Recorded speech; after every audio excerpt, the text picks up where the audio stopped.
మనం సమస్య వచ్చినప్పుడు పరిష్కారం కోసం చూడకుండా దేవుని బట్టి ధైర్యంగా ఉండాలి. ఇదే యోబు కూడా చేసింది. నా తల్లి గర్భంలో నుండి నేను దిగంబరిని వచ్చితిని, దిగంబరినై అక్కడికి తిరిగి వెళ్ళను.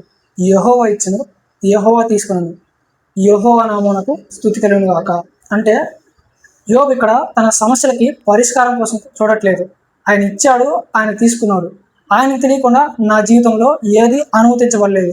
కాబట్టి ఆయన యందు నేను సంతోషపడతా, ఆయన్ని ఆరాధిస్తా, ఆయన్ని ప్రేమిస్తా అని యోబు చెప్తున్నాడు. అలాగే మనం ఏదైనా సమస్య వచ్చినప్పుడు వెంటనే పరిష్కారం కోసం ఆలోచించకుండా దేవుని మీద ఆధారపడదాం, దేవుని బట్టి ధైర్యం తెచ్చుకుందాం. అలా మన ఆత్మీయ జీవితాన్ని కొనసాగిద్దాం. కాబట్టి శ్రమ అనేది దేవునికి తెలియకుండా రాదు.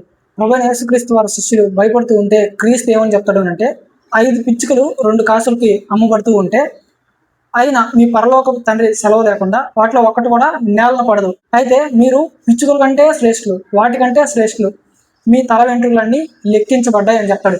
అంటే క్రీస్తుకి ప్రతి చిన్న విషయము లెక్కే.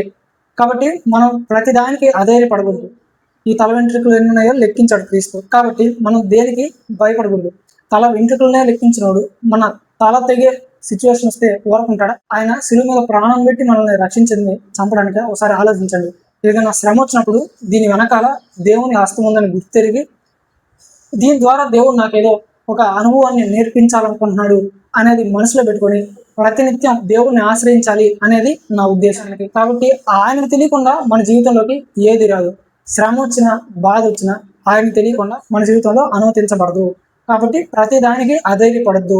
క్రీస్తుని బట్టి ధైర్యం తెచ్చుకోండి, క్రీస్తుని బట్టి నమ్మకం ఉంచండి, క్రీస్తు యందు విశ్వాసం ఉంచండి అనేది నేను చెప్పదలుచుకున్న విషయం.